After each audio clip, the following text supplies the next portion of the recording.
And welcome to another edition of Calling the Audible in a unique format as we are handcuffed by technology. As there is no Peasy, he'll be back next week, but there is Iggy Mocon here as we get ready for the final games here. As Iggy's smiling, laughing his ass off right now. Iggy, can you hear me though? I can hear you, but now my mic is on, so you can hear me. Yeah, well, we'll make do with what we got here. Yeah. We always try to make something. We'll duct tape this whole episode. Mo is vocally challenged this week because of a nice little cough and everything. So to try and protect us from ourselves, he's decided to do the show from home. And technology has failed him in that we can't get audio from his computer. No, So Mo, what it's big device talk. are you using right now for this entire podcast? I'm using my camera phone here, so Perfect. that's why. If you guys And hold because on it's here, a 2-hour show, you have to have it plugged into the charger, which means you don't have earbuds. exactly, guys. If you guys hold on for 2 seconds here, I need to take care of something quickly, you guys. So carry on. Give me 2 seconds here, guys. This is going to be quite a show. The best part's going to be as he's receiving notifications. I hope it vibrates enough to knock it down or whatever Yeah, it is. that That's would- going to be really funny. That would be hilarious. So on today's show, we're gonna be recapping.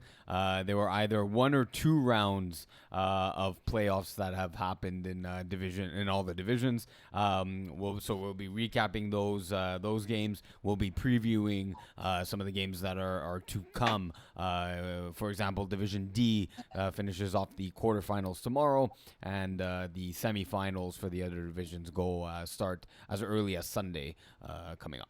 Yeah, it's we'll weird be how done. you're back though. We're back. We're pretty much, we have 10 days left in the season. Yeah. When it's all said and done, right? So once we're done in 10 days, we'll get like a 3-week break. But right now, guys, we look at it as we speak. I mean, this is coming thick and fast for playoff games right now. And I think teams have to realize, and that's the most important thing right now, is having healthy bodies, because you're playing a lot of games in a short window of playoffs now, where in usual normal format, you would have about 3, maybe 4 weeks of playoffs. Right now, it's condensed into essentially 10 days of playoff football, and then you're in the finals right away. So there isn't much of a layover or layoff from the last game to the finals on August 14th. But it's going to be fascinating how this plays out for all the divisions, whether it's the women's co-eds or the other division that we have lined up for the remainder of the season coming up. Yeah, exactly. I mean, even yourself, you're not playing, and you're battling through some vocal injuries. Let's Pretty say much. so. Yeah. So like we stressed during the season, any bye weeks in the first round were huge, especially the co-ed one where you literally got a week off. Were really big in just saving yourself from having to play an elimination game, and of course getting a day or 2 extra of rest. Of course, let's dive into it now, Eggs. Let's do it. go with Division E and what we had. Of course, we announced the crossover division games of what we had. And aside from the forfeits, I think every other game, I think there was 2 forfeits, but every other game, except for the Praetorian Guard victory, which was a 1-score game up until the second half, every other game was a 1-score victory. Are you surprised how close the games were, Iggs, in terms of the overall outcome for every game that we had in the opening round of the Div E playoffs? Yes and no.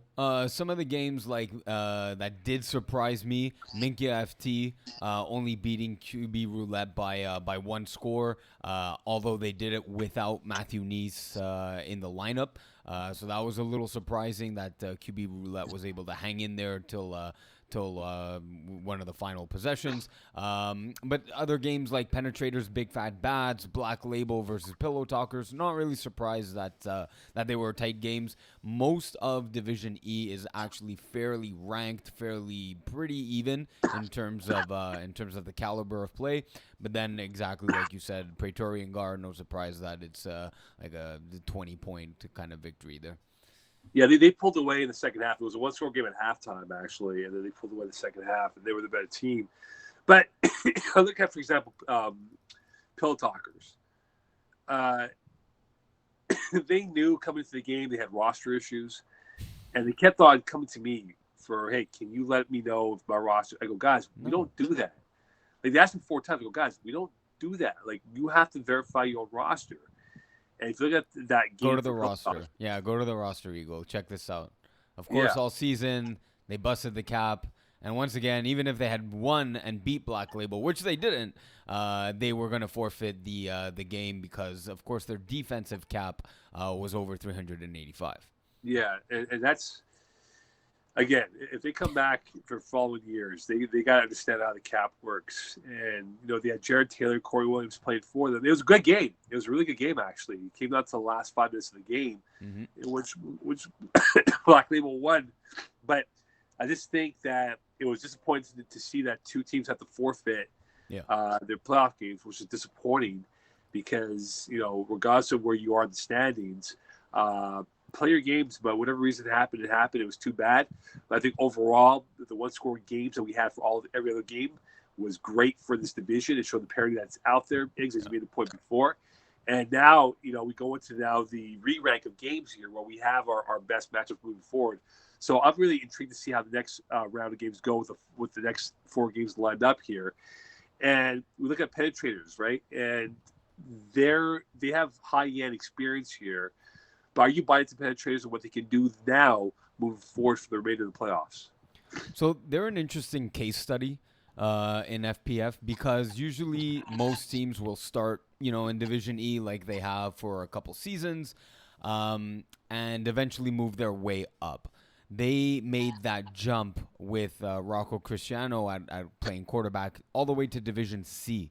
So they've accumulated a lot of experience. They've played the game at now a faster pace, and they can visually see on the field how much slower Division E is, and it's benefited them, I think, for their playoff push in particular this season. So had they not played in Division C, I would maybe go with Vic in a box here, but I'm actually leaning towards the penetrators in this one. I just like the caliber of play that they've played in Division C, tougher opponents, and Vic in a box has some of those elements in Craig Browning, in Max Bura, even Nicholas Sanch. These guys are hired middle division players playing in Division E, and I think any other team would have trouble, whereas the penetrators match up pretty well. So for me, Vic in the box, I'm just curious to know how healthy is Nick Richard and how he is now, because they didn't get to play the game on Sunday because of the forfeit. So now good for him. They're going essentially another week without him getting reps at quarterback. So how healthy will he be? Will he be rusty going to this game that he has against penetrators? And you're right, penetrators are not going to be easy out for anybody at this point in the season. They definitely have the wealth of experience coming to this playoff game. And it wouldn't surprise me if they do win, Iggs, because I just think now, at this point, it takes one play to change the complexion of a football game, and that could be very well it that we'll have on Thursday in Laval with these games going on here. That one play can change the complexion, and I think for Vic in the box, they might be favored on paper, but this game would be a lot closer for the final scoreline when it's all said and done after they play their next game coming up. Yeah, like just to wrap up this matchup, like we've said all season with defenses against Nick Richard, you need a very good, above average to very good rusher, and you can completely take away the Vic in a box offense. So guys like, you see, who's going to rush? Is it going to be Nicholas Vaughn? He has those telescopic arms that you've mentioned in the past. But is he better in coverage? Are they going to put Jacob Novick in at rusher? So that's going to be an interesting play, the rusher versus the rusted Nick Richard. Right, and it'll be intriguing to see what they do from that perspective of the pass rusher against Richard on Thursday for that game. So for Magnetos, they get bounced by Sizzle or T-Sizzle, however you want to call them. They win by 10. It was a one-score game for most of it until late in the football game. Magnetos were only 5 guys for that matchup for whatever reason. They lose that game, but nonetheless, they lost. A loss is a loss, and I know they were a little bit, how can I describe this? A little bit irked by our comments about them, thinking that are they a legitimate 10-0 threat? Well, look, they're one and done. They're wrapped up. So T-Sizzle advances through, and now they got Praetorian Guard. I don't know where they have an edge in this football game against a very good Praetorian Guard that also doubles as Pure Scarred in a higher division. Mhm. And so the chemistry, the flow is a lot more prevalent for this team. And I don't know if they can get any mistakes from Praetorian because they don't make mistakes. And if they do make a mistake, they recover it as soon as possible and they are able to take back the lead once again. So, Iggs, I don't know where the edge is going to be for T Sizzle in this matchup against Praetorian Guard. The only advantage that they have on other teams is their quarterback running the football, Carmelo Di Giovanni. And as Ben Bork already did to Nick Richard, and probably even a better running quarterback than Carm, Ben Bork completely stopped and annihilated the Vic in a Box offense. So expect much of the same for Ben Bork to do that against the Sizzle. So there's not many paths to victory for Sizzle here. It looks like a Praetorian Guard is going to advance to the semifinals. Yeah, I just think that for Sizzle, if they're going to do it, they're going to have to. They can't go score for score with these guys because they're too high powered.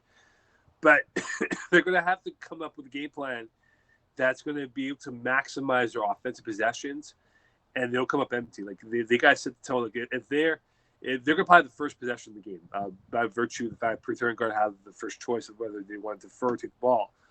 But that first possession has to do two things for them: kill clock and score touchdowns. Absolutely, yeah. And if they can make this I don't know, maybe a 12 to 14 play drive, which is feasible. It can happen. Mm-hmm. And you score a touchdown, you take off 6, 7, 8 minutes of that opening half clock. Yeah, it gives you a chance because now I'm not saying that Praetorian Guard is going to panic and then man the stations and get going here, but they're going to have to be more efficient because that means the possessions are become quality and not quantitative, and that's where they're going to have to be really smart about how they utilize the ball possession in this matchup against Praetorian Guard. Yeah, so exactly that is probably the only path to victory, and if Joe Morges or Carmelo Di Giovanni can create a turnover, at least one against the Praetorian Guard offense, and then on offense they slow down the clock like you said, and they have to score. They limit the possessions to 4 or 5 each for both teams. Get a defensive stop and score on all your drives. That's going to be their only path to victory here. Yeah, it's going to take a monumental effort. I don't know if they have that in them to match up with Praetorian Guard with what they have moving forward. So we got Mickey FT against Black Label. Yeah. Look at Mickey FT this year. I know they won the first game against Quarterback Roulette in a close one by 5, but now you're playing a team like Black Label that can get physical with you, that are smart on both sides of the football, and they won't back down from Mickey FT. And I think Mickey FT, I like them a lot as a whole. They got good ballers on both sides of the football. Matthew Neese is the guy that I really am a big fan of for Mickey FT. But I just don't know if they have the bandwidth to go and beat a Black Label team that has gone through the rigors of some quality opponents the last few weeks.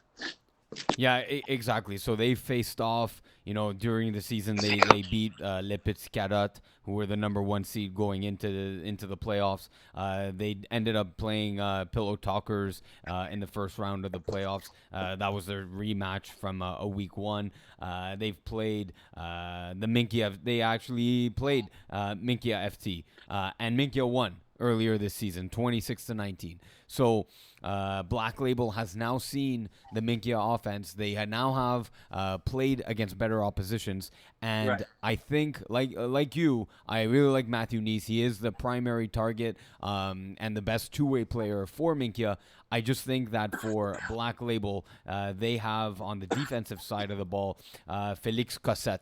I think he can absolutely take away Matthew Nice, and he's gonna force Minky FT to score with their supporting cast. So guys like Justin Neme, Anthony Mariachi, Michael Nudo, Athanasios Lavassos. So these guys are gonna have to play a huge prominent role. And I mean, first and foremost, Nice needs to be there. Without them, the game is over. The quarterback play of Fred Junot is just on a much higher caliber of level than Adam Mantel. So Nice needs to be there, and then the supporting cast is going to have to be huge for Minkia. Yeah, I don't think it's going to be a high-scoring game, by the way. I think first team to 26, 27 wins this football game. Yep. I don't think both teams are built to score 30+. And this might play into each other's hands because they don't have to worry about teams running gunning, right? You know, in terms of where they want to be and stuff. And I just think at this point of the year, as Pisa says, the law of average for FPF, you need 5 scores to win a football game. This might be the exception to the rule because both teams are not built like that to score at nauseam. And I think now in this situation that we have for Black Label and Mika FT, we're waiting for the bottom to fall off Mika FT because their schedule was relatively easy in terms of who they faced. They faced Pill Talkers twice. They had a forfeit win. But now, as they move deeper and deeper into this playoff hole that they're digging into, they're going to face better teams, and this will be the first true test for them, playing a Black Label team that I think is tried and tested. But I think now Iggy moving forward here, if whoever scores 27, I think wins this football game coming up on Thursday. Yeah, I agree with that. It's not necessarily like so what you're referring to with Pisa's gold standard of 5 touchdowns to win a playoff game, probably 4 in this game. Right. Yep. So a question for you guys: do you still see me on the screen or no? Do not. We just see a black square. Okay, this is curious though because I see a black square, so I don't know if Eagle sees that or not. No, we see a black square. Okay. Is it on our end or on Mo's end? Eagle. I am checking. Okay. Mo? There he is. Oh, there we go. There we go. Okay. Just wanted to make sure. I saw Iggy. I was okay. Something's going on here. Yeah, I was staring into the abyss of the dark and calling the audible here. Of course. All right. So, Le Petit Carotte, they get Win Diesel. Win Diesel, big win over some team named Scranton Stragglers, I think it is. Some Strangler, yeah. But you see, that's the beauty of this format, right? That you haven't played a team on the opposite side of the bracket. And it was a one-score game, right? I mean, that's what you want. And Win Diesel has a pretty good team with Will Sabag on that roster who had a marvelous game. So now they get Le Petit Carotte. I look at LPC. They're good. They got one player who is a cheap destroyer with his length. But they have to figure out how to get more of the supporting cast involved. And what I mean by that is that they can't rely too much on this one player to win that football game for them against Win Diesel on the weekend coming up. So, yeah, Win Diesel, very good team. Shout out to them. I was getting in their heads a little bit. It's the kind of the game I play, the game within the game. They didn't see it eye to eye right away, but then we kind of talked after the game. They understood after. No, they're really good. That's not the Win Diesel team I saw in like week 1 or week 2. They're legit. Now, in terms of covering Xavier Bro, they're likely gonna put Marcus Lynch on him, but even then, he's a decent defender. He's pretty good. But Xavier Bro has like a huge height advantage over a lot of people on all divisions. So they might want to put Will Sebag. He has probably the best advantage at height in covering Xavier Bro, the top receiver for Petit Carotte. Now you mentioned, Mo, that they have to get someone else involved. It looks like they have a decent number 2 receiver in Gabriel Jobin, 342 yards, 8 TDs on 22 receptions. He seems to be the wide receiver 2 on the team.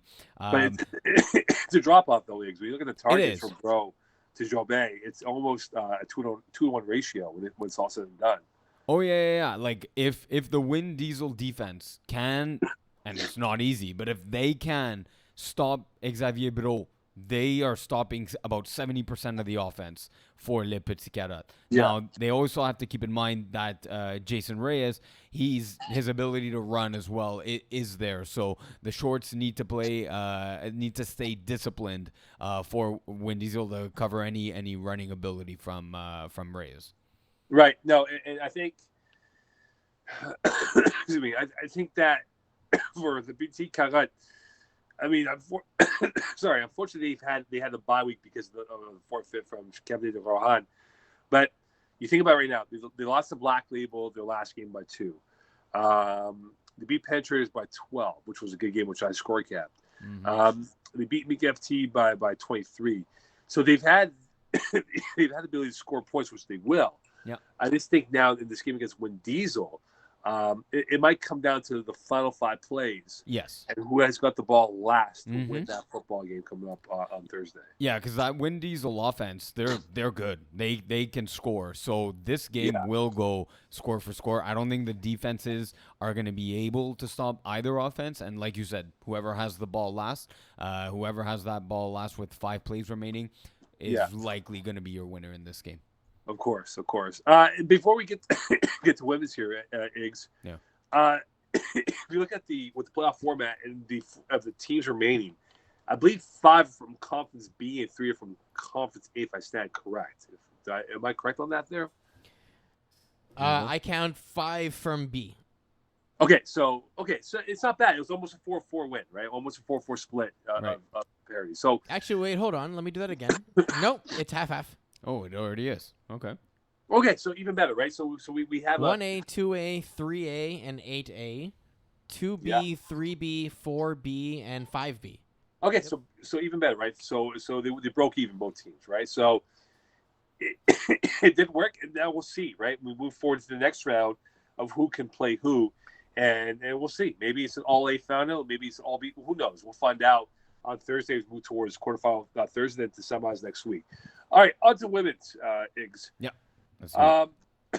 Look, we know the Final Four is on Monday for the women's games coming up here.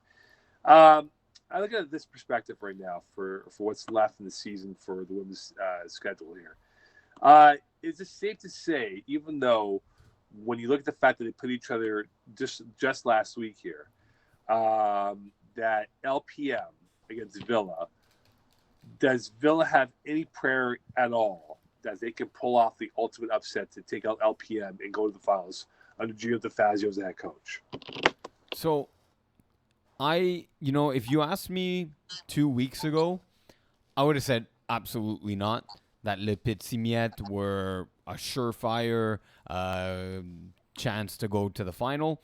Yeah. And then they played, what was it, last week-ish? It was July 25th on Monday. And I look at the scoreline, 15-12 for Le Petit Miette. It appears that Gabby Opedisano, so if you open up that game sheet there at the bottom, Eagle for, that was her best game for Gabby. 21 of 44. Like, where was this all season? 44 pass attempts, 223 yards. Okay, granted, the TDs weren't there, but this type of performance wasn't there all season.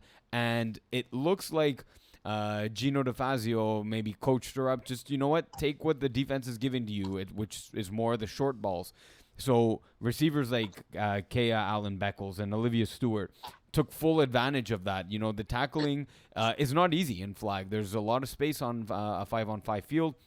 So it looks like they exploded for over 200 yards of offense just between those two receivers alone with the 2 scores. So if they can execute, you know what, a pretty similar game plan against Le Petit Miette and execute in a similar fashion, they have a chance at winning this game. When, again, 2 weeks ago you asked me this and I would have given them a 2% chance. Put it now in like a 20% chance. Yeah, I give them like a 10% chance to win this game. Sure. And the reason why I say that is that we look at Gabby and what she did. Yes, 44 passing attempts and 223 and 2 touchdowns or whatever. But they don't have the wealth of talent to go beyond Alan Beckles and even Olivia Stewart. You look at the what Kaya does, or Kaya does, Alan Beckles does for the team. she's their most threatening player on the football field. But I still don't know how. I still think that Gino does not know how to utilize her properly in certain situations. And I just think that in this game now, that if you can get 44 passing attempts in a playoff game, Iggs, and you can only score 12 points, you're not winning that football game. And think about it, for LPM, it's a one-off for them, right? It's a rare anomaly that they only scored 15 points. Yep. So if you held to 15 and you only scored 12, I think it's a big problem. And I don't know if they have enough quality to work with to pull off that that win and get themselves in the final on the 14th of August. One thing I am going to add on to this game specifically is that the two plays that Villa scored on, one with a fourth down pass on a 37-yard touchdown. So that's maybe it's a bomb, maybe it's bad tackles that just runs all the way up the field, whatever. The other one is a 18-yard pass on fourth down. So essentially, put it this way. It could have been those 0. two plays are basically 55 yards by themselves. And then the other 180 yards got nothing points-wise. So you're Iggy, if I scared. told you went 180 yards and didn't score, that's 4 fields.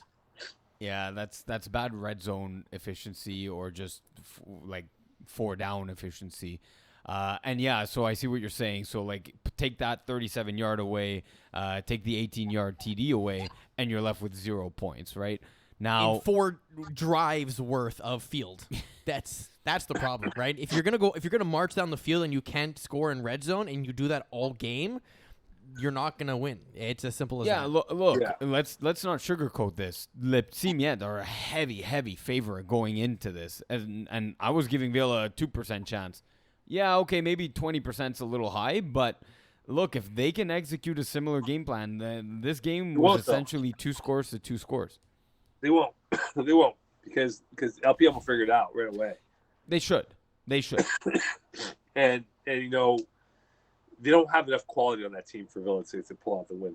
And you know, not to sound demeaning towards Villa, but right now for where they're at in their development of mostly high school first year stage up kids, you're putting LPM has played together for so many years.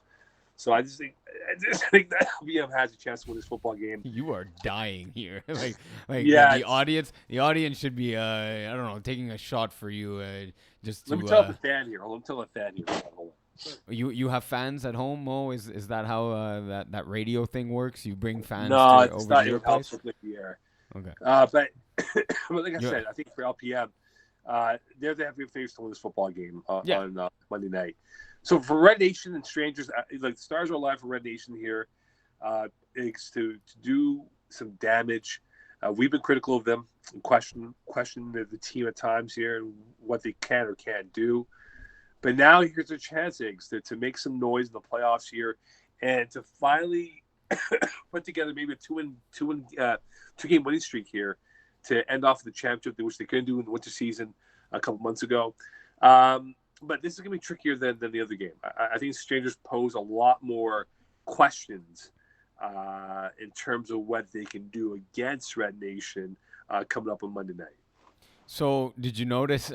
I'm gonna point it out that since we had Lodi Ouellet on the show last week, this game, the last game of the season, which they played Strangers, played Red Nation. Lodi led the way in targets and receptions, going 5 catches, 8 receptions for 50 yards and a TD. So maybe Jade threw a few more passes her way after calling the audible, but still. What was really the downfall for Strangers and would be again in a playoff game against Red Nation was the 5 interceptions that she threw. So once again, of course, no surprise, Rachel Valliere, another 2 interceptions, another 2 pick sixes. She ended the season with 14 picks, 8 pick sixes. Absolutely incredible. So Red Nation will be leaning heavily on their defense in order to get them a playoff victory here. Yeah, I think what this will do what this will do coming up here, as we can see the black screen from my face again. I apologize for that. Does your your Well, phone this go one- to sleep or something? What's going on, Mo? No, because someone called me. Someone called me on the cell phone. That's why. That's funny.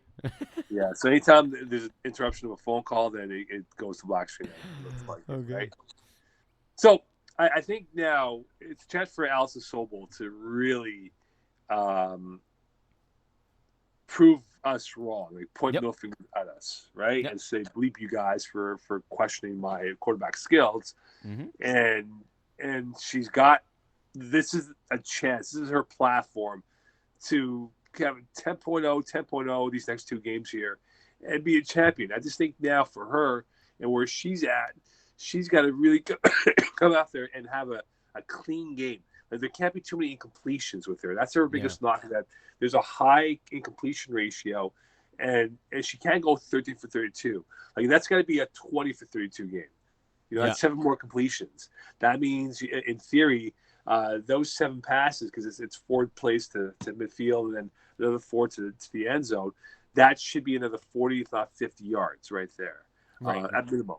And that puts you at 180, 200 yards. So those incompletions, they got to figure it out in terms of more completions moving forward. Yeah, and so some of those incompletions I see. So offensively, I spoke about Laurie's performance. Defensively, she had 4 PDs. So like, if Laurie can turn some of those, now I'm talking on the stranger side just a bit.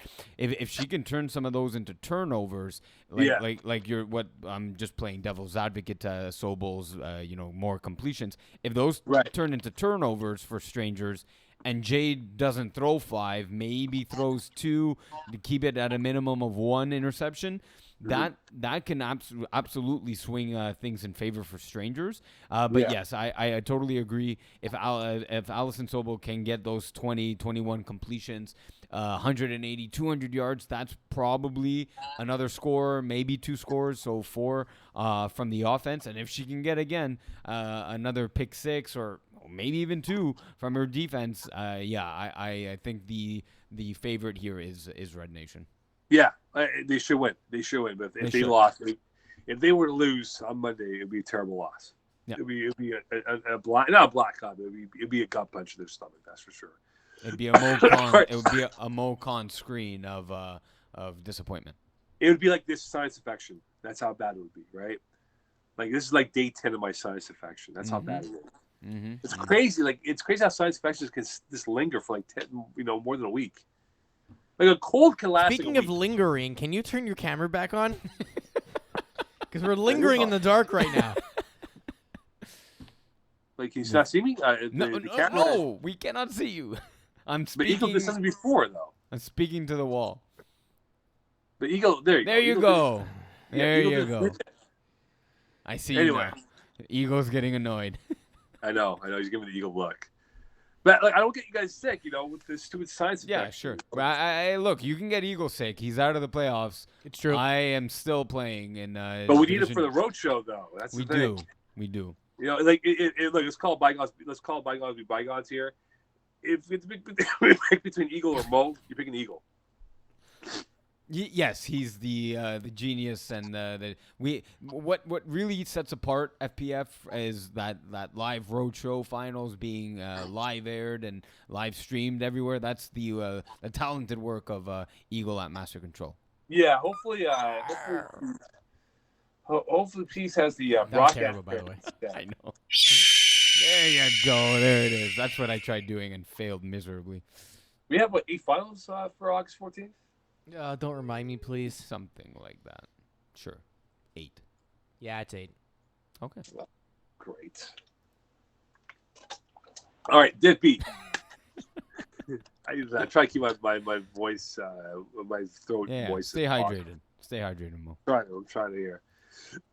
Okay, so look, Div B, of the 4 Div B winners that we had, which game surprised you the most by the end result, Iggy? Yeah, I think it's got to be the touch it, catch it 39-26 victory over B Raves. We saw on our FPF Instagram page that Joe Mayer had to go in a hurry up offense with about 3 minutes left in the game, down 31-20. So you saw within 2 minutes how fast he could drive the field. But of course, by knowing that scoreline now, Touch It Catch It would go on to score another time in the final 5 plays, essentially to ice the game. So that one, B Raves were quote unquote essentially an undefeated team with their full roster there. So that was of the 4 games, that was the biggest surprise for me. Well, you think about it, right? In theory, by the seedings, the 3 of the lower seeds won against the higher seeds. Yeah. The game that really caught my attention was BYOB. Great game against Thorshammer. Came out the last play. Unfortunately for Jeff Rosenblatt, could not connect with Anthony Brisebois to keep the drive alive on 4th and 10. Yeah. But this was a big win for BYOB because a team that's been consistent in terms of their enrollment in FPF for many years, but they never were more than a one and done in the playoffs, and they would always implode. And when I say implode, like they just shoot themselves in the foot with a bad play on defense, and this opens up things and becomes like shrapnel being thrown at them, and they can't handle it. But yesterday, even though they had a 2-score lead against Thorshammer, they still kept their resolve and came up big in the final play, right, to keep themselves in the victory pole position. And that I thought was the biggest win in my books for BYOB to get that over the hump finally. Now, will that be enough to put them on a jet field towards the finals? I'm not sure, but I thought that was a game that was more compelling because let's call it for what it is. Thorshammer has better talent to work with, and they could have come through yesterday when they needed to in the second half of that matchup. So, are you suggesting that you score kept this game? I did score keep the game, yes. Okay, yeah. So, was it true that BYOB capitalized on some deep passes early on in this game? From what I saw, they started off with Vincent Benjamin on a 40 bomb. Was it a slant and he took it upfield? It was deep ball. The thing with BYOB is that Thorshammer got off to a slow start on offense, and they had a 2-score lead. Yeah. But the problem was that second half, first play, which should have been called passing first illegal contact, whatever you call it, wasn't called, where Anthony Brisebois got knocked off the line of scrimmage by Matei Awesome. It was picked off by BYOB. They should have scored, but they got stopped. But then the game kept on going back and forth, and then I just thought Thorshammer had too many downfalls of their defense, giving up the conversion on 3rd down or 4th down, and that cost them overall of where they should have been. They should have won that football game. Benny McMahon made a Willie Mays type of catch with what he did over the back. But again, BYOB kept their resolve, and they won a game of importance now. And now they're in the Final Four for the first time in a very long time. And we'll see now how they'll face against Moretti Crime Family, who had a very easy win over Brand New in their game. So now look at the Final Four here, Eggs, and what we have lined up. We got Silent Ticklers against Touch It Catch It, and we got Moretti Crime Family against BYB.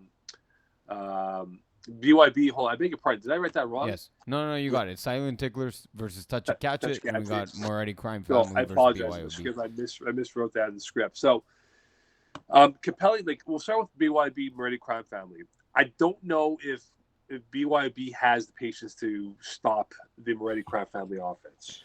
Yeah, I agree with that. I like the Joey Taylor offense going up against the BYOB defense. I like the Joey Taylor offense, honestly, going up with pretty much any of these Division B teams. Like you said, it was actually their 3rd victory over Brand New. It was a bad matchup for Brand New, as GM Coletheris was telling us in the group chat there. So yeah, the Moretti Crime Family offense, we know what it is, right? The dink and dunk, the unconventional style of Joey Taylor. But it's effective. It works, and he has. I've said it since the beginning of the season. He has the perfect guys on offense to run it. The Justin Lerners, the Brandon Alwards, the long rangey type. He has the speed. He has the position guys like Zach Swern. He has the speed in Rocco Cristiano and the shiftiness of Gab Wisemans of the world.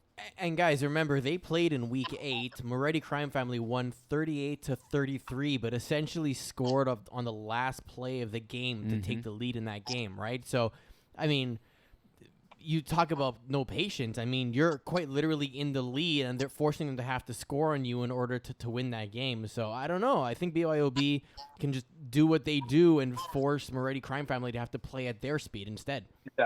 Yeah. Well, I think Matthew Rene has to play a clean game. Like Yes. he can't throw an INT and then say I can make that up in the football game, because Moretti Crime Family will not allow you to make that up, right? Because you put in a position where you had your game against Threat level midnight. Yeah, you were down 18-6, 2 scores, you came back one in the second half. But this ecosystem now for Div B, a guy like Joey Taylor will not give you multiple possessions. So he's got to pitch a shutout.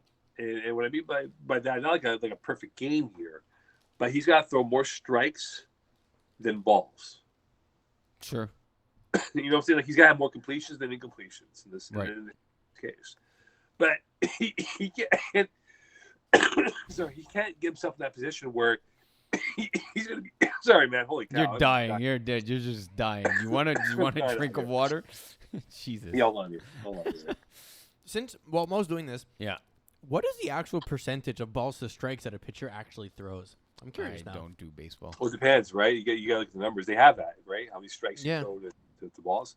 But I just think that Renee's got to be clean, and he's got to make throws. And if he can get, he's sort of to keep with the baseball theme, he's a rhythm pitcher, right? If he's throwing a lot of strikes in the zone, he's good. He's fun. Like he's fun to watch. But if he's off by a half an inch or a millimeter wide to the left or right, whatever, or if he has Angel Hernandez as the umpire. Exactly. Perfect analogy, Eagle. That it could cost him, right? And so I just think now this situation, he's got to be smart as a quarterback going into this game against Moretti Crime Family.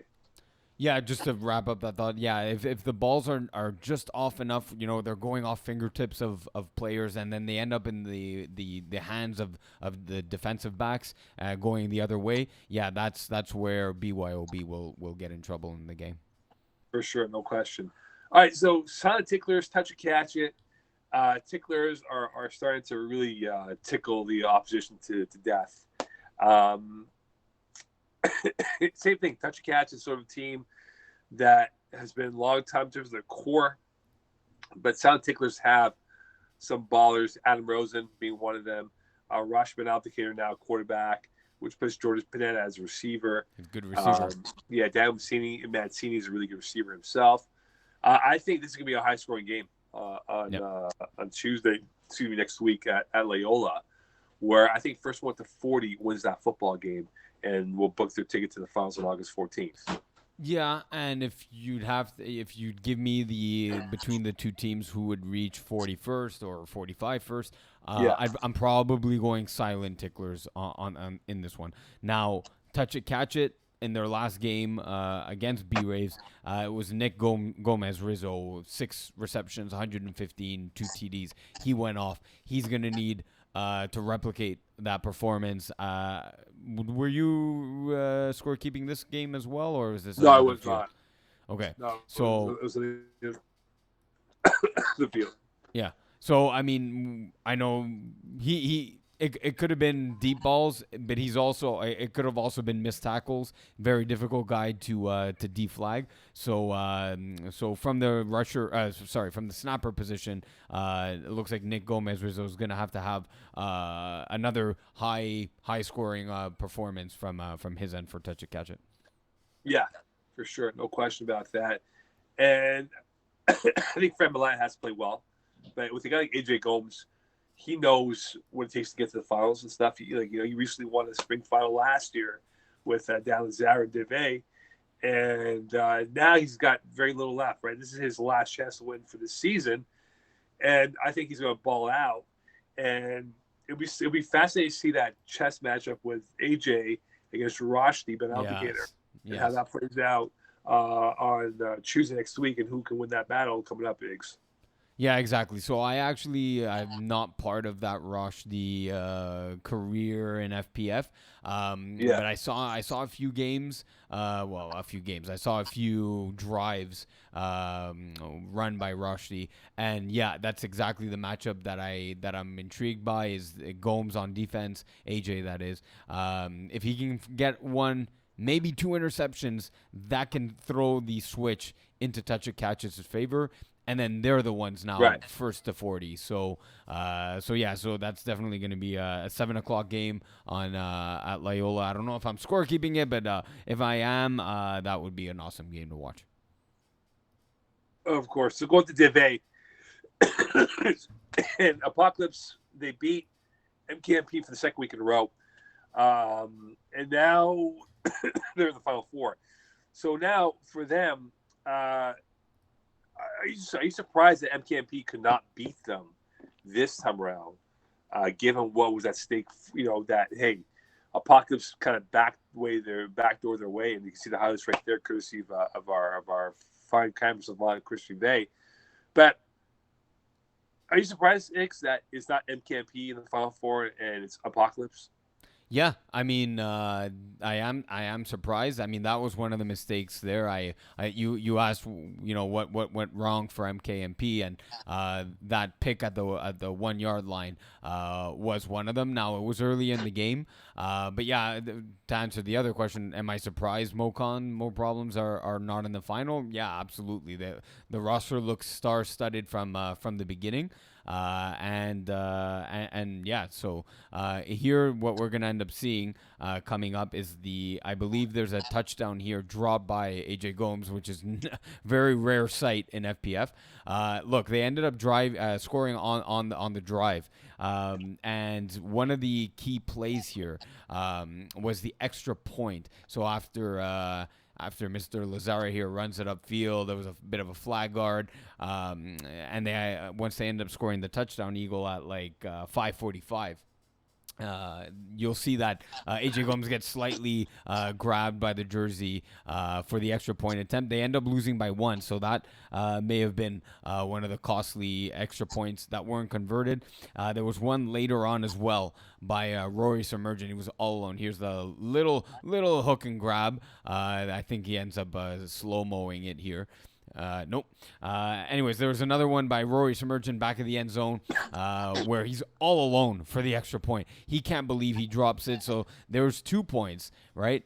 There's 2 points that come off the board for More Problems, and then they can only look at themselves to see why they're not here. And it's coming up after this touchdown. You'll see that Rory back corner.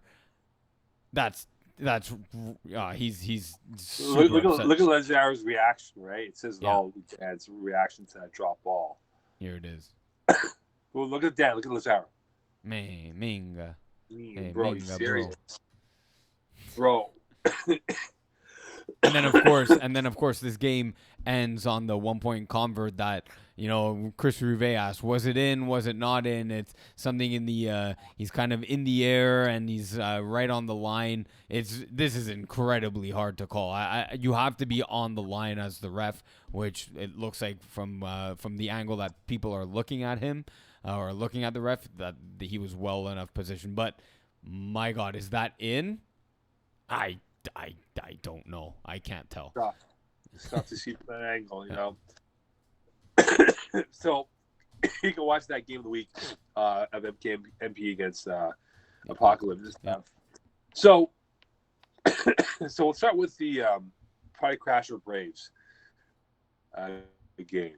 The Braves got swept by Party Crasher this year in different shapes and form. Don't forget, Joe Mayo did not play one of the games for early. Braves against Party Crashers. Yeah. That was early in the season when Mayer. Yeah, he was banged up. Exactly. Yeah. Exactly. So, is there anything that Party Crash can take away from those 2 wins that can maybe propel them to this victory over Braves this time around? No, not necessarily because like you just mentioned in the first game, Jean Mayer wasn't there. That changes the outlook of a game completely. And then the second game, it's not like you had Will Tracier throwing. It was Alex Pilon throwing and going 4 for 24, throwing 3 interceptions. Yeah. Like Phil Roberts, my Division D team was the leading receiver that game. So like they haven't even faced Joe Mayer this season. Obviously, they faced him in the past, but like you didn't even get a tune-up game for maybe some of your players that haven't faced him. So Right. I don't like party crashers coming into this game. It's gonna be, I think, again, Divet is usually the case, high-scoring affair. I just see Braves 1, maybe even 2 possessions winning this one. Well, the Braves are pissed because B-Rav's lost. Yep. So Joe Mayo, if he's throwing, he's gonna blast his team. Yeah. Like he's gonna come in there and surgically open them up and rip out their guts. Because not saying that they're embarrassed to lose in Div B, but at this moment, the probability was that B-Ravs had the better chance to win a championship than Braves does. So I think there will be added motivation for them to win, Higgs. I don't trust Fred to play a clean game when this game is played, I think, on Tuesday or Monday. I'm looking now. It's Monday. On Monday at Stade de Montréal. Monday. Yeah. So, right. So I don't trust them. But in this case, though, if a guy like Frank O can get going and rush well against Joe, then maybe they do have a chance to win this game. You talk about the receiving corps for Pike Crashers. It's sort of like the run and shoot offense from the old school, like Houston Oilers days, where they don't care, man. They'll throw like 40, 50 attempts on you, and they can win by 50 or lose by 60. Right. So I think it's that mindset that he has that's going to help him. So I just think that Braves have a lot more motivation now with their B-Ravs team losing. And this might be a complete one-sided game if Joe Mayo is locked in and ready to go on a run here to get this team to the finals on August 14th. And then the other thing from the Party Crasher perspective is, will Phil Farah be available? So he was sitting out a lot of the games at the end of the season. Is he available to play? Is he ready? Is he back from injury?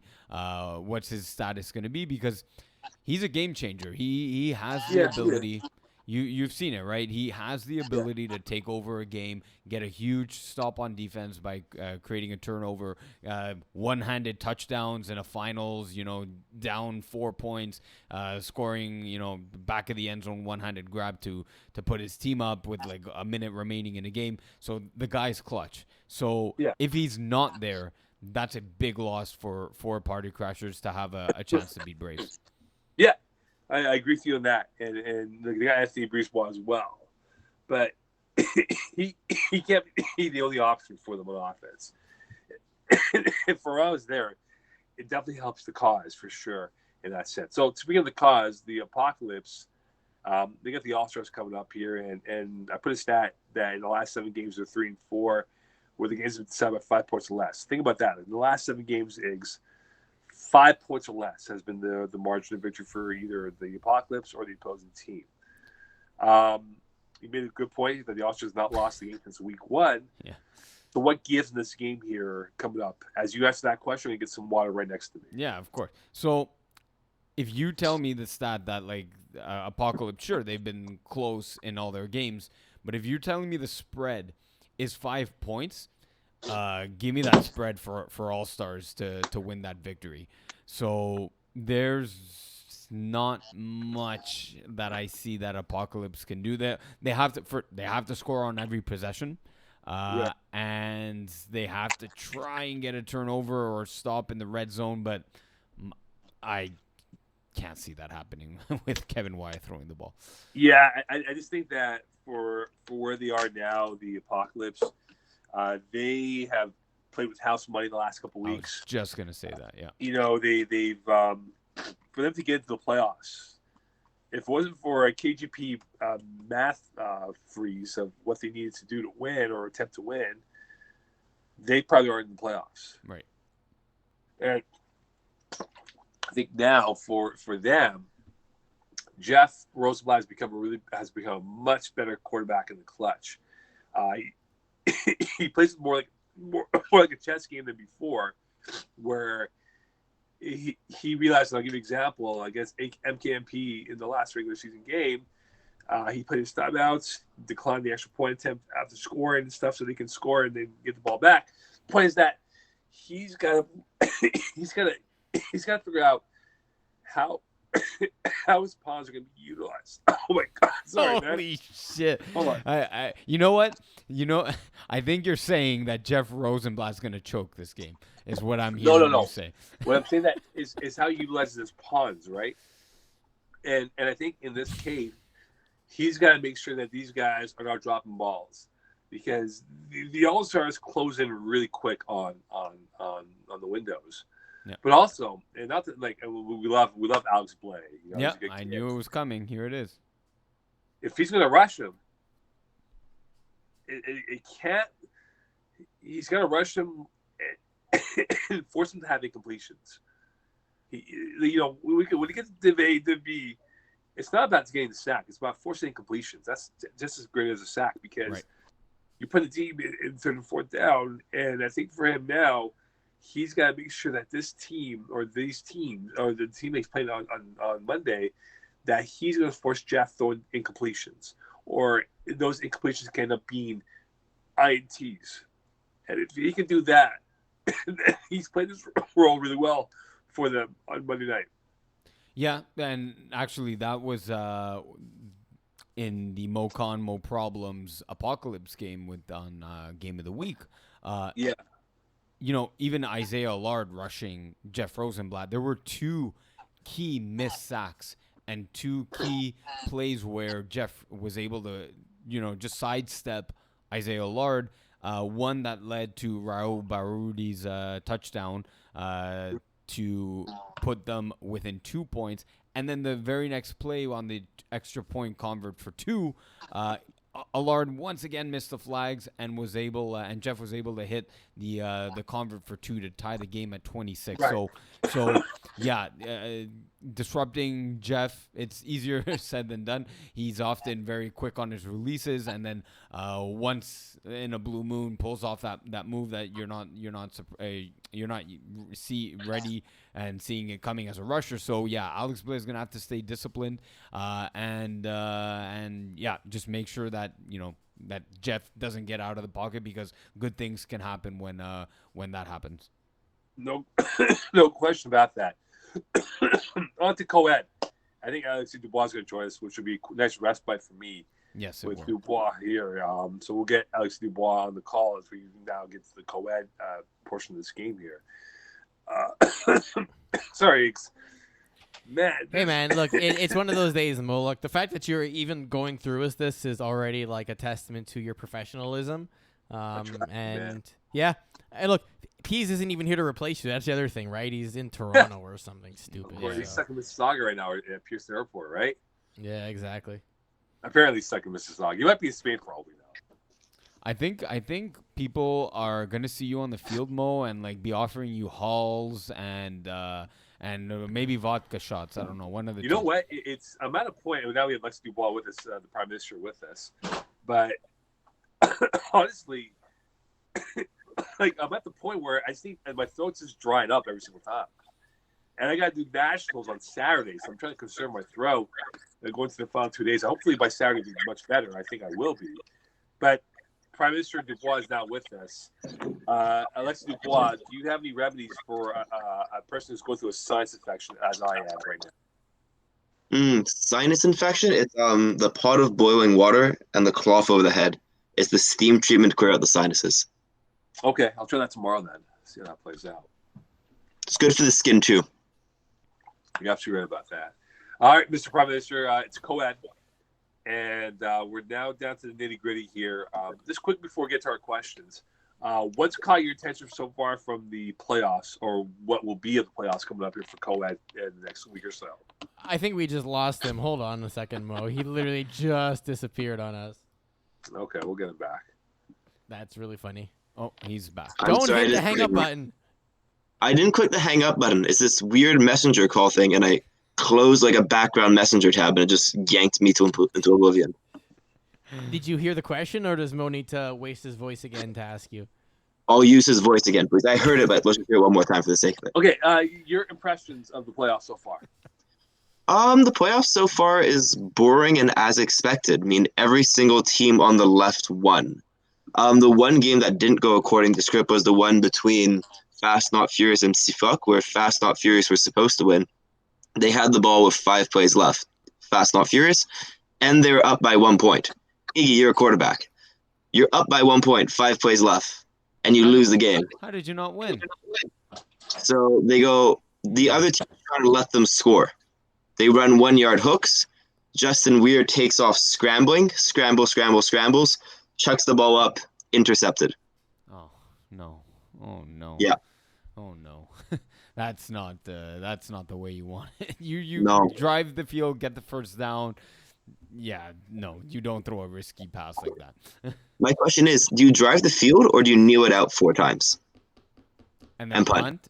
Yeah. Nah, no. You go for the first down. You go with what's been working all game.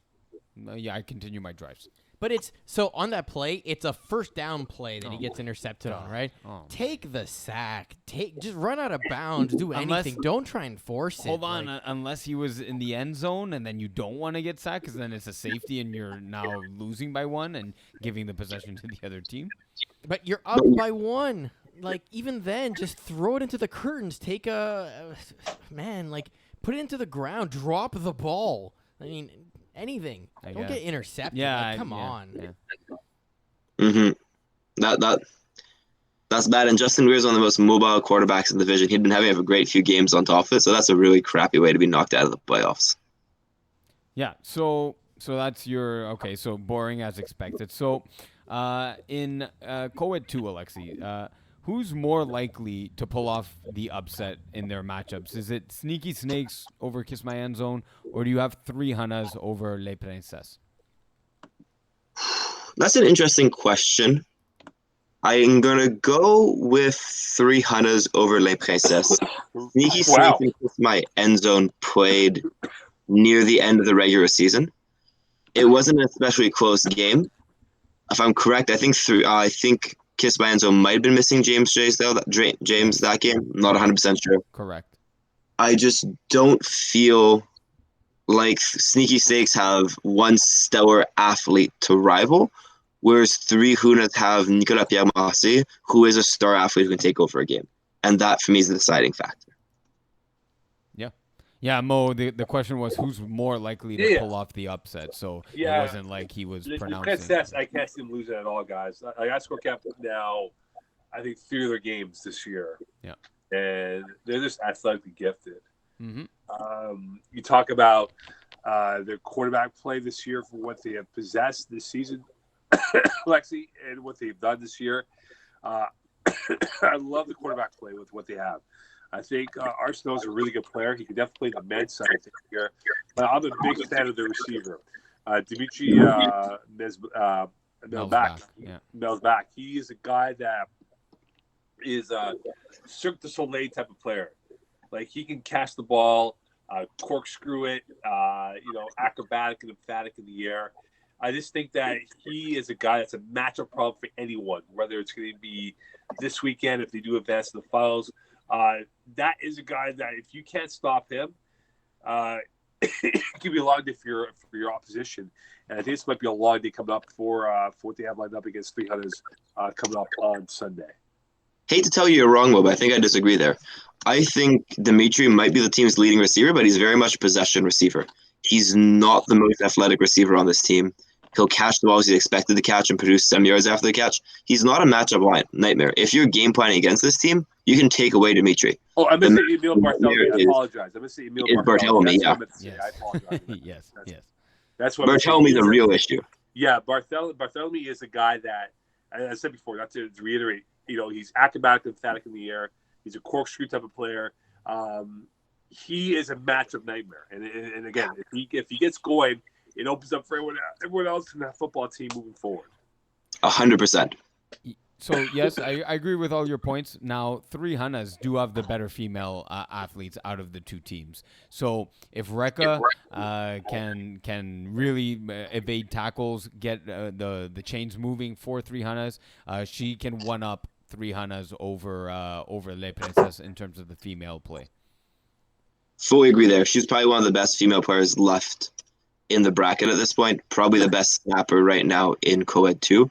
Yep. She's an absolute difference maker. And all in all, the female players on Les Princesses have not made an impact this season. They're one of these teams that come into co-ed, have a stud group of male athletes, and think they can rely on sheer athleticism to win games.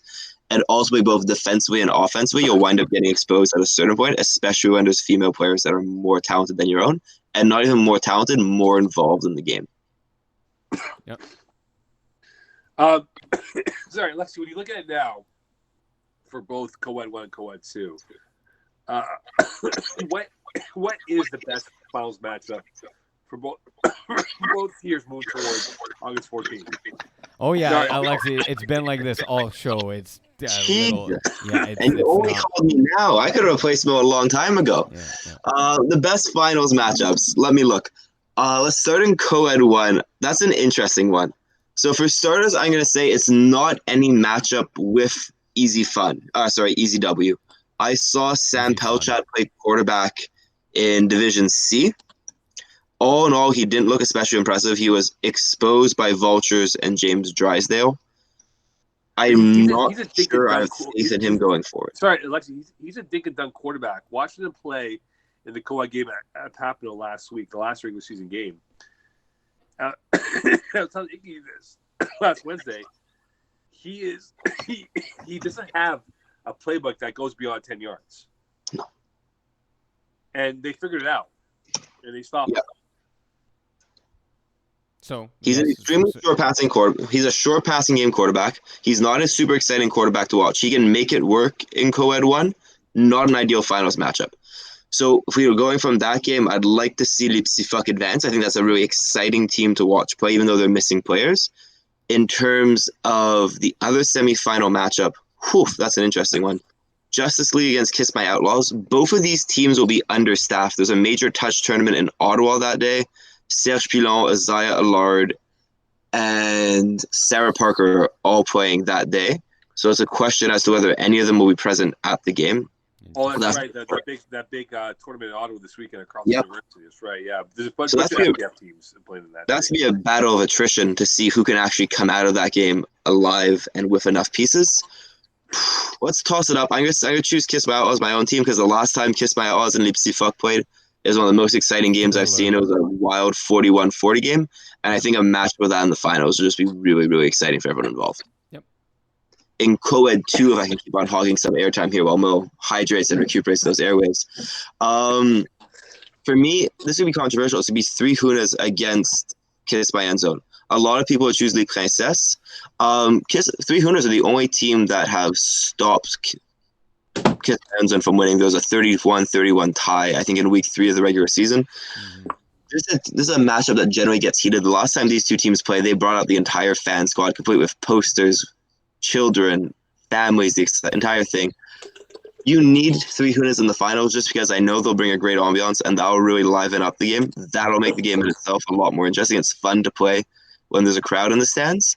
And I think having James Drysdale in a finals is never something you want to say no to. So I'll take 3 Hunas against Kiss My End Zone for the co-ed 2 ideal matchup. Just in terms of Yeah, that's an interesting take. 3 Hunas always have a large crowd present. You're right, and it makes for a lively ambiance, and hopefully that comes through on the live broadcast.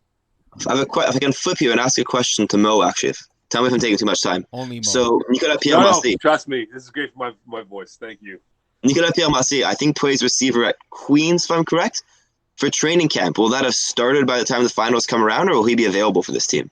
I don't think he'll be available. Will not be available. Begins, football camps begin this weekend, and the first day of practice, I believe, would be August 10th, August 11th. Interesting. So no, I don't think so, guys. And not to be a Debbie Downer now, because Queens plays their first exhibition game on the 20th, and Files on the 14th. So I don't think it's going to happen. Well, that sucks.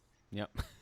Well, we'll have to see, of course. You never know the unpredictableness of FPF. Yes, sir. All right, Alexi, won't keep you too long, man. We appreciate you coming on with us, man. Next week we'll get you on for the finals preview as well. Sounds good. And hopefully next week I'll be better than what I am right now. Hot water, Mo. Steaming water will help. Have a nice night, guys. Thank you so much. Thanks, for man. Iggy, do lots of talking. Yeah. Yes. I'll let Iggy do the rest of the talking now moving forward. No. Ciao. Take care, man. God damn, man. I am trying to truck. This is like the Jordan flu game right here for me. The Jordan flu. Look at you. Okay, Mo.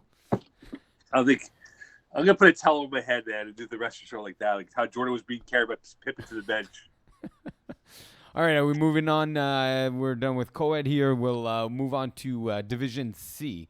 So Mo, you were there at Stade de Montréal on Monday. You saw the Vultures. Mo's gone now. Mo's now in studio on the empty chair. Did he drop? No, he's still here. Oh no, you're still here. Okay. So Mo, you saw the Vultures come ahead. Is that correct? Yeah. Again, Samuel Emilio Palchat played for ECW. Right. But for Vultures, though, they got lucky because they should have lost the AF1 in their first playoff game. But on. James, yeah, they won that football game on a Drysdale INT. But this game gets, I feel like that kind of assured them that they could compete, because remember we had them up and then they had a bit of a glitch, and then they come to the playoffs stumbling, and then if one gives them a good run, and then they win that football game, and they hammered ECW, and it was impressive because it felt like this team was reminiscent of how they were the first 4 weeks of the season, and that Benny McMahon had complete control of what he wanted to do on offense, and he wasn't forcing things. And now they get to the Final Four, where it's a tougher game that they'll have against the infantry coming up here.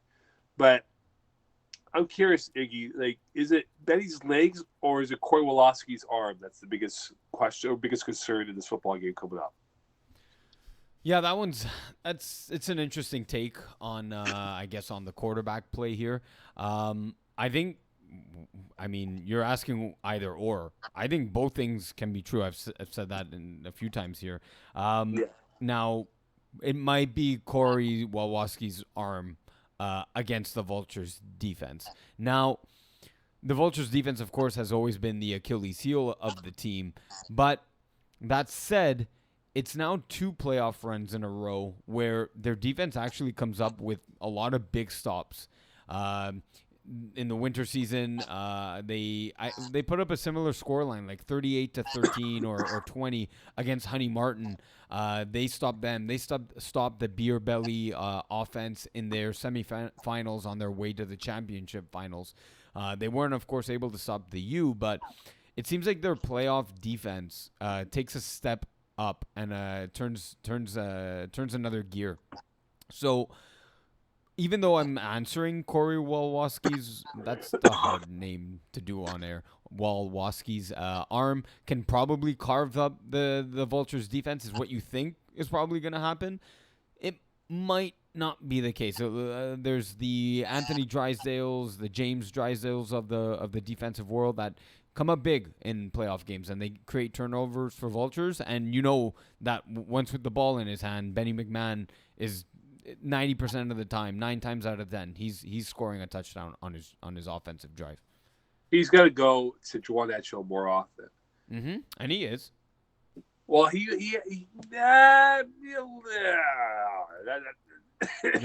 how I feel to the action. That's where response to the whole thing. If he goes more to Edge Hill, I think it opens up everything else for this team. And if they can do that, then yes, I think they become better in that sense. But here's the thing, though, about Benny McMahon. that infantry team have a bunch of dreadnoughts. Yeah. Is he going to place the ball with pinpoint accuracy? Because there is some length on that roster.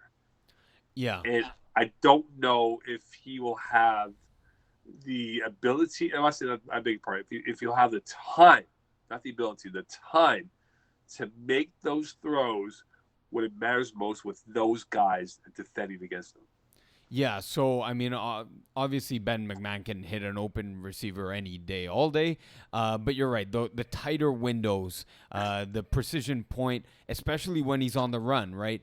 He's often running around in the backfield, if not upfield. If the short defenders stay disciplined and don't give him an avenue to take up the sideline, he's then forced to throw on the run, which for any quarterback it's difficult, and he's good at it, but my God, you have to be very precise, like you're alluding to, and that's where balls can get tipped, balls can be off thrown by just an inch or two, and that's all you need.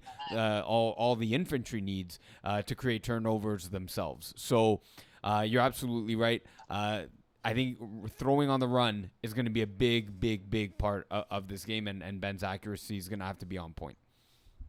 Is this is this a de facto final? I don't think so. No, I think this is a legit semifinal game. I mean, so was last season's called that a de facto final between Beer Belly and the Vultures, but in the end it was the U who ended up winning. So no, I'm gonna call this as what it is. It's a semifinal playoff game. Okay. Perfect. Okay. Perfect. Oh man. Jesus. So what have you thought? So Mo, I'll lead you up into this one. So Hot Sauce Sports have gone on a pretty impressive run so far into the playoffs. They had a bye week in their first round, so even though Pease was not here, they didn't have to play and get a chance to get eliminated. If you're the coach, I'll cut you off here. If you're the coach, yeah, would you go with Will Power or Peasy Delarizi as quarterback? Well, it's a very interesting question because the playoff game against Blitz Buds, I would have said Hot Sauce Sports was the slight underdog in that game, and they came away with a 2-possession victory. Look, you might not want to hear this, but I think Will Power has he's been throwing in some other leagues, and he's taken a step. Someone, just I don't like talking about myself, but he's taken another step in the quarterback play, similar to myself. That he's taken it to another level, even above myself. So he's seeing the field. He's taken a Division E team that was led by Terry Babelis. He carried them all the way to a championship final. So he has that pedigree now, that championship pedigree to his name as a quarterback. And I would put Will Power in. If they want their best shot to beat Stoics, I'm putting Will Power in. So, I spoke to a couple of Blitz Buds guys afterwards. Yeah. And they said, and they weren't trying to be disrespectful, but they were impressed by Will Power as a quarterback. Mm-hmm. They think he's a really good quarterback. They said this: if Peasy was the quarterback, they probably win that football game. Will Power made plays against them. Yeah. And I mean, so there's a few things there. So obviously the willpower. Will has. He won't be available. I think he's going to camp. That's why he won't be available. So if he's not available, then it defeats the question. But if he was there, I think it would be that question about. Yeah. We all love Paulo, and he's a fun quarterback. And he takes he has fun with it. But he hasn't been there for 3 weeks. And now it's you're the finals. It's too bad he doesn't have a cupcake game right before the playoffs to get himself back in rhythm and stuff. So now you go into this game against Stoics, which might be his game. That I can get myself into rhythm because Stoics are into Blitz Buds. Right. So in this case that we have for Stoics, what do they need to do, Iggy, to tame Hot Sauce Sports and get themselves into the finals? They're gonna have to be worried about Joey Notaro, his speed. I believe, Kevin Bustani is a fast player as well, so they'll have to line him up on his side of the field. They'll have to win the defensive matchups, which is really really really hard with the lineup and roster that Pisa has put up on offense for Hot Sauce Sports. I don't think the rusher makes much of a difference against Peas, so that kind of, there's not much to say from that standpoint. The Stoics defense is going to have to come up with, if not 1-2 stops. These two teams did play each other a few weeks back, and it was a 1-point victory. So they are fairly evenly matched. And if not two stops by the Stoics defense might just be enough for them to win. And we have 2 left-handed quarterbacks in this game. Oof. Cool. The question is, Eagle, I want to ask GM this question. The last left-handed quarterback to win a championship was who? Cutler? Yeah. Cutler, yeah. I think it was Phil. Like last year? Last yeah. winter. Yeah. Yeah. And if it's not Cutler, it's probably Chris Rivet last spring. He took his Stoics team to the finals and beat and won. But I don't remember the last time we had a 2 all left-handed quarterback duel in the game. I don't recall one off the top of my head, and this one should be a real interesting battle. Of course. I think Stokes are also on momentum too, and they can carry that momentum for them on the games they have against Hot Sauce Sports. Maybe that's their passport to get into the finals, because they weren't supposed to be top season, and they did, and they handled it rather easily.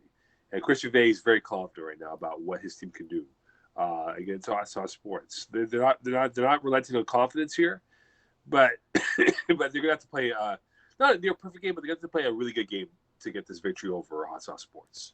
Yeah, and even though Will Power likely sounds like he won't be there, even as a quarterback, it's mostly on the defensive side that Hot Sauce is going to miss him if he's not available. Yeah. He came up with 3 interceptions against Felix Goulet-Tinawi in that game. Without those 3 picks, I don't see. They Will Power still ended up scoring 6 times on offense to Felix's 5 TDs. But yeah, the fact that Chris Rivet doesn't have to worry, at least on one side of the field, with Will Power not being there, that dramatically increases his chances of scoring and winning this game. No question. So I'll let you power the final division Div D here, Eggs. I'm on fumes right now with my throat. Yeah. I'll somewhat take over here. So Mo, we've actually had 2 rounds go through in Division D. I had a question because there were some surprises in terms of who made it through the first 2 rounds. Who are you most surprised that got eliminated? There's a few teams, former All-Stars got shut out 30-0. I thought that was a forfeit win until I actually popped into the score and realized that Alex Papineau wasn't theirs, and Fabrice. No, he wasn't. Yeah, and Fabrice was, throwing. Once you throw in someone into the quarterback gauntlet, especially in a playoff game, it's an extremely tall task. And yeah, I'm not surprised that they ended up losing the way they did. But teams like Bandits, teams like Trap Stars, who won 1 playoff game but then got bounced by Dirty Dogs. Between those 2, Bandits or Trap Stars, who are you most surprised that got eliminated? I think Trap Stars were banged up. This is definitely a weaker Trap Star team than the ones from years past. Yeah. Didn't have Ryan Garber on that roster. Well, they did. So they IR'd him into the game. They didn't have him all season to run reps necessarily, but he was there for their victory against Save the Turtles on Sunday night, and he was there the next night at Brossard on Monday night. Yeah, I just think that it hurt not having him for the full season. Sure. I think they didn't have the same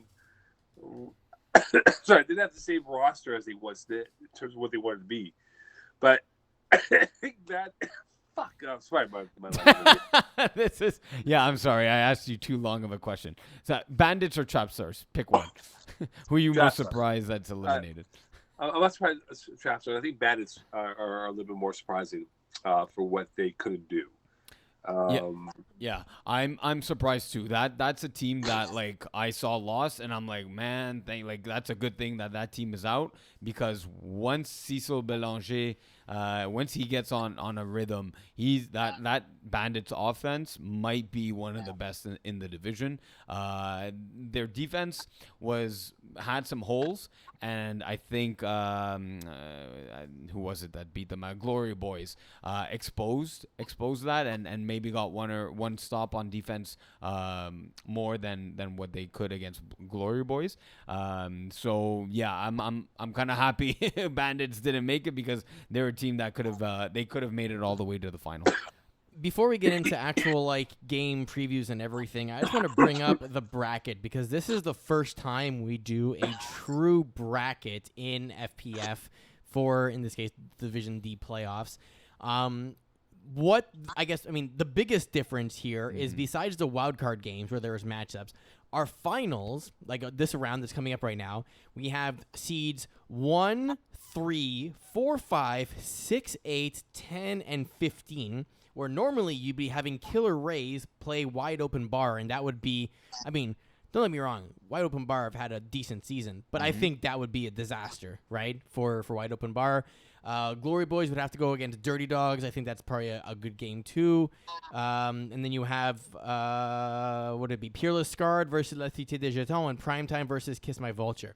I kind of like these matchups that we have here better in terms of 1, 8, 4, 5, 3, 6, and 10, 15. Like, these seem like tighter games, all things considered. Yeah, I agree. Now, it could have been that like the matchups would have been even worse. They just happen to be this way. There's the element of luck, I guess, if you want to call and it Fourth luck. Schlock had to forfeit their game, right? That's another thing that gets implied. That's another win that team. Game. It's a different look, right? It's a different outlook for that bracket that we have for exactly. It would have been essentially Glory Boys versus Fourth and Schlong, right? So, there's some luck and forfeit elements that go into this. But yeah, I kind of agree with Eagle. I like all these matchups, particularly in my case, Primetime, Dirty Dogs, both are very good teams. So, sure, okay, let's go with Dirty Dogs, but Primetime would have been a difficult matchup as well. Cool. Mo, no, you're good. You like it? Yeah. Thumbs up, thumbs down. You are carrying this division for me, man. I am. Yeah. I'm done. Okay, you're done. Okay, so Eagle, we're gonna have a conversation here. So let's look at the Glory Boy. There's 4 matchups left. Yeah. Here. So actually, here let me play host for a little bit here. So we're gonna be looking at the 4 matchups. We'll start with the Glory Boys versus Wide Open Bar. So 10 versus 15 seeds. Back on July 14th, Wide Open Bar beat the Glory Boys 32-20. Mm-hmm. That was the final game of the season for Glory Boys, but that's a long time ago. Like, we're talking almost 3 weeks until this matchup is gonna be coming up. Mo was concerned specifically about Glory Boys not scoring more than 26 points in 4 of their last 5 games, but they did get 40 against Bandits. And we always talk about how the standard for touchdowns to win a game, or a playoff game specifically, is that 5 range, right? 4 is questionable. Once you get to 5 and you lose the game, it's likely because your defense lets you down at that point. So what are we thinking going into this game? Who has the advantage, and what are you expecting to happen? So I like that Glory Boys put up 40, like you mentioned, just this past whatever it was, Sunday or Monday. Now, it's just they haven't played a lot of football, and their last their last game in the regular season, like you alluded to, was against Wide Open Bar, and it was a 12-point swing. Now, was Glory Boys missing some guys in that game? Maybe. It appears that they're going to be missing some guys as well. Is it their key and best players that might not be present for the 7:00 game Laval Outdoors tomorrow or on Thursday? Because by the time this comes out, it is Thursday. Who knows, right? So I just don't like that sour, or maybe it is a good thing that they have a sour taste in their mouth against Wide Open Bar, and that they're going to want to prove themselves kind of like they did it against Bandits. So I actually kind of like Glory Boys going into this one. Now, as for Wide Open Bar, they got kind of like lucky, right, with not playing fourth and Schlong. So I would have liked them to have, kind of proven themselves to get to this point. They did, I think, get a victory over Blue. Yeah, but it was Blue Dreamers in the first round. So not a bad victory, but I would have wanted them to prove themselves, beat fourth and Schlong to get to Glory Boys in this one.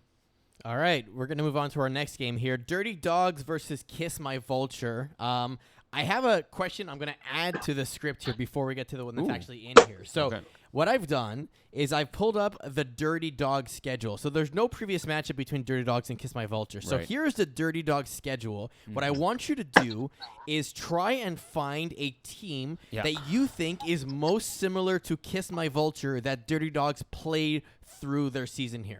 So I'll read them out for you, just in case it's too small. Lockdown, Saint-Aud, Selwyn Old Boys, Killer Rays, Late, Mighty Six, V-Town, Undertakers, Save the Turtles, Prime Time, and then last week, Trap Stars. So there's not one team that's like a good enough comparable, but there's like a few elements of Save the Turtles. There's a few elements I see of who was the team of Killer Rays and a little bit of Mighty Six.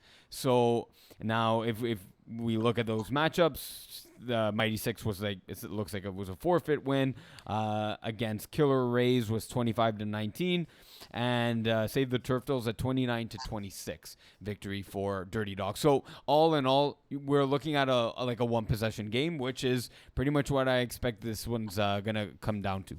And then same question in the opposite approach. So Kiss My Vulture, I have the schedule up here. Which opponent most resembles Dirty Dogs? You know your schedule better than me, so. Dirty Dogs. So we played Mad Dogs, V-Town, Blue Dreamers, Saint-Aud, maybe a bit of Glory Boys. Let's see who else. Who's hard to tackle? You know what? I just played them in the playoff game and played them in the last week of the season. A little bit of Threat Level Midnight as well. A little bit of Glory Boys, which again, same tendency, right? 24-21 against Glory Boys, 25-18 in this last playoff victory against Threat Level Midnight. So again, what this is all suggesting to me is a one possession, very, very close game. So now we get to the actual question here. Dirty Dogs have Charles Vero as their carry player. Kiss My Vulture have James Drysdale as their carry player. Who's going to have the greater impact in this game, and what can the opposing team do to limit their productivity? Mo, you want to just give me the name and I'll give you the productivity? So who's going to have a bigger impact in Dirty Dogs, Kiss My Vulture? Is it going to be James Drysdale or Charles Vero? You can just give me the name. Vero. Okay, now, so Vero's going to have the bigger impact. This guy, once you get this ball in this guy's hands on quick slants, drags, he's shifty like Jeremy White, maybe even a little faster than Jeremy White. He can take it all the way downfield for a 40-yard, what looks like a bomb on the score sheet is actually him evading tackles and making guys miss and running it up the sideline for a touchdown. So offensively, that's what he brings to the table. And don't underestimate his route running ability, the smash outs, anything with like double moves. The guy can absolutely burn defenses. And then on the defensive side, I'm actually not too sure. I'm interested to see where he lines up. If he's more of the safety or if he's a corner on the 1 or the 5. So I'm interested to see what he can bring on the defensive side of the ball. All right. Next matchup, we have Peerless Scarred versus Primetime. What I find interesting about this matchup is both teams are very comparable in terms of record. Peerless Scarred being 8-2, Primetime 7-3, but also very similar in points for points against. Peerless Scarred being 330 and 201, Primetime being 307 and 212. So very near each other in terms of the numbers. But what I've kind of noticed is Peerless Scarred kind of ran up the score against a lot of their opponents later on in the season, versus Primetime has been a lot more consistent in terms of their overall productivity. Maybe Undertaker's earlier on the year is a little bit of like a whiff on that one. So going into this game, do you think that one team or the other should try and slow down the other's offense? So, for example, Primetime needs to make Chad Buck slow down in terms of his productivity, or would you actually want to turn it into more of a shootout and everything and trust Dan Spina to put up like 4 or more scores in this matchup? Yeah, so you played Primetime when Spina was there. From at least a statistical standpoint, you're right. I don't think he's always capable of putting 5, 6, 7 TDs on the board. But you saw him with his actual gameplay. So my personal opinion and answer is going to be try and run up the score if you're Peerless Scarred, which they're capable of doing. Chad Bucks, sorry, it's not Chad, it's Jared Buck. Sorry, I wrote that wrong in the script. Jared Buck is, I've seen him play. I've seen the stats. He is one of those quarterbacks that's capable of putting up 6, 7, even 8 touchdowns. So what is it specifically that you saw with Daniel Spina that he has trouble with putting up 5 or more TDs? Eagle. I don't know. I'm reading stuff off the script. You tell me. No, but you played them. Yeah, but I mean, you literally game planned and like on the fly adjusted your defense against this guy. And normally he doesn't put up 5 TDs, and he did against you. So what did he do?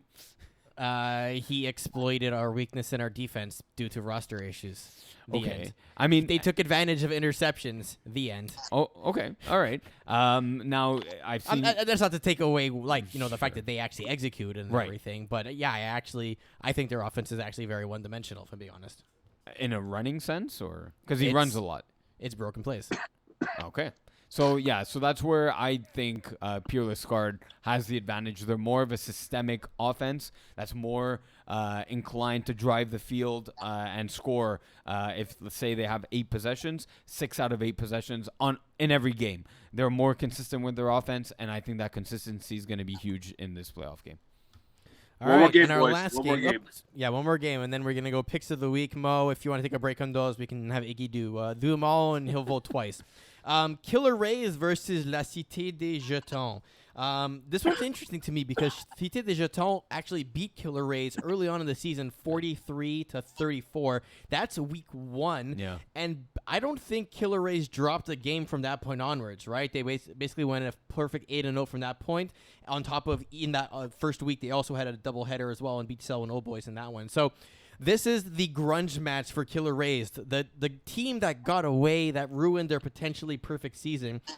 So looking at this matchup and everything, can the greater raw skill of Cité overcome the experience that Killer Rays has managed to put together over the past 2.5 years?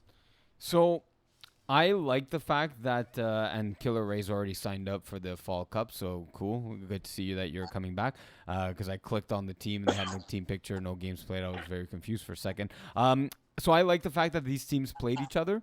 And the fact that Killer Rays are now a 2.5-year experienced team, I'm hoping that they can take away what Cité de Jeton did, although they're kind of a broken play similar to Primetime, that they make plays off broken plays. Hopefully the plays that Killer Rays saw Cité de Jeton run. Again, it's week 1. Did Cité de Jeton maybe change their playbook? Maybe. But they have an idea of maybe how to stop certain aspects of their offense. I'm hoping that experience from Killer Rays will benefit them. 1. And 2, I like how the Killer Rays offense evolved over the season. It was always a very high-scoring offense, deep ball, maybe a bit deep ball reliant and run reliant on the part of Curtis Ryan with the stretching the field, and Tyler Bianchi with the more of a running quarterback. But the 38 TDs to 9 INTs.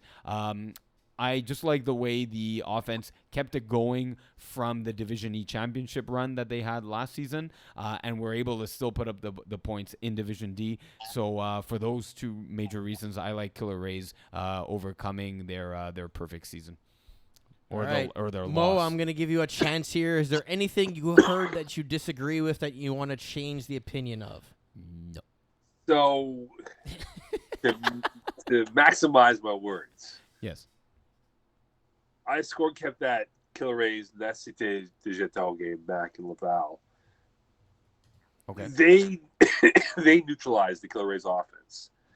And I was really impressed with La Cité because they had complete control. The scoreline was not indicative of the game itself. Okay. La Cité were a much better team. They controlled it. And that's what we care to see is how does the Killer Rays adapt to the speed of this La Cité roster? Because you look at what they did in that football game, Retchball was really good as a quarterback. He was able to use Justin Tremblay a lot in that game. And they had no answer for it. Look, Curtis Ryan is a monster for Killer Rays. But I think for Bianchi, he's got to figure out his supporting cast. Can they all come up with better plays than what they couldn't do against La Cité back in week 2? So I'll be curious to see what the adjustments are. You're bang on about that. But I just think that La Cité just has a little bit more of a diversity of their offense going to this game. Okay. All right, and that now brings us to games of the week. I love how you set yourself up. I mean, I have to because Mo's dying, so trying to cover him. Yeah. All right, we're going to go in the same order that we did everything in here. We're going to start with Division E quarterfinals. The Praetorian Guard versus Sizzle. Pretoria, Yeah, give me the guard. Minka FT, Black Label. Black Label, I'll go the label. Les Petites Carottes, Win Diesel. Garrett, I'm going Win Diesel. And Vic in a Box, The Penetrators. Penetrators. Yeah, I'll go Penetrators as well. All right, good luck to our Division E teams in the semifinals on Tuesday. We won't be here to predict them. We'll talk about it on Wednesday, though. Women's Division, Les Petits Miettes versus Villa. LPM. LPM. And Red Nation, Strangers. Red Nation. Let's go Red Nation. All right, we have Division B, Silent Ticklers, Touch It, Catch It. Ticklers. Yeah, I'm going Silent Ticklers, Roshdi with this one. And Moretti Crime Family, BYOB. Crab Family. Yeah, the Crime going to the finals. Division A, Braves, Party Crashers. Braves. Let's go Braves.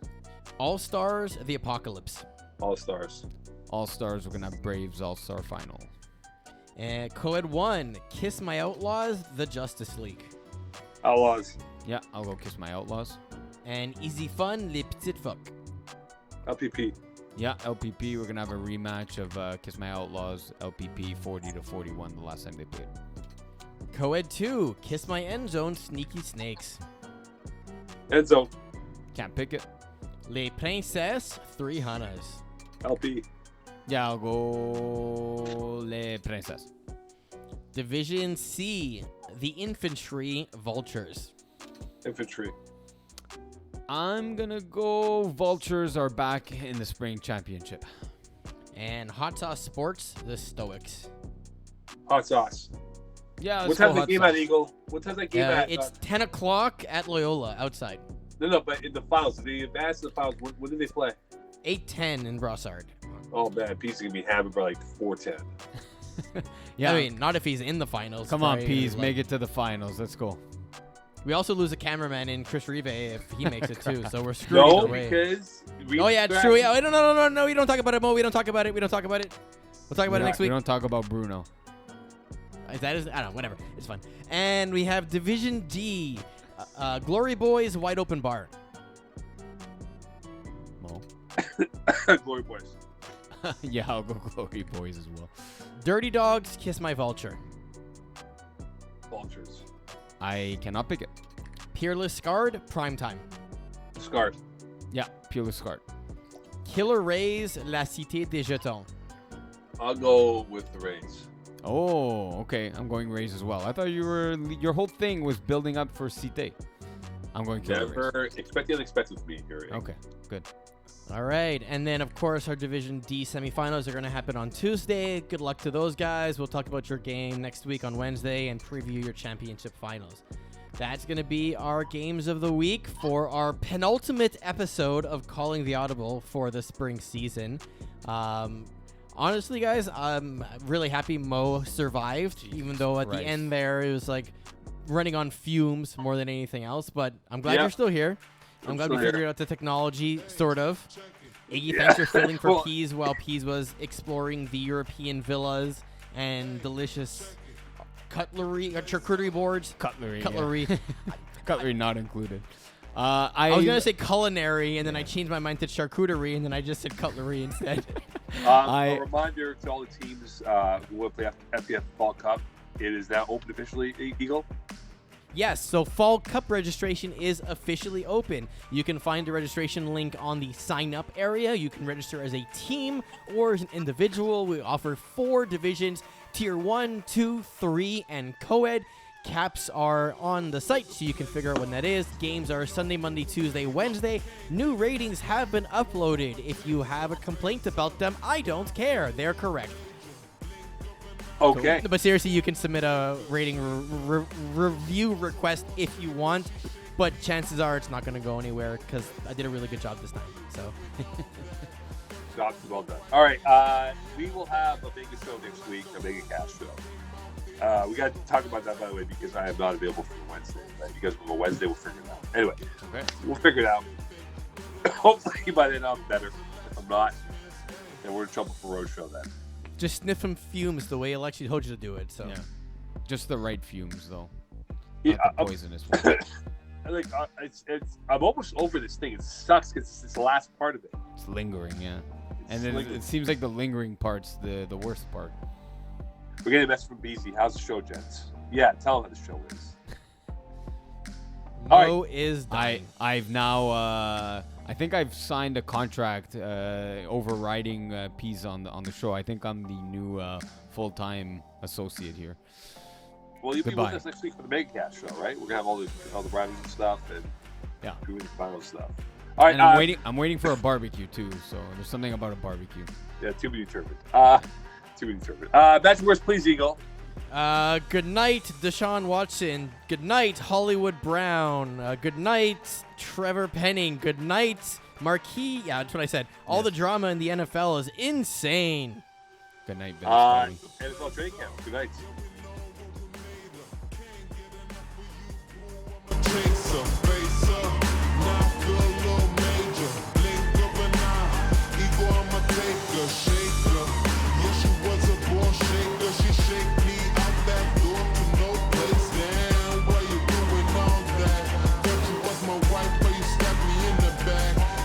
Like a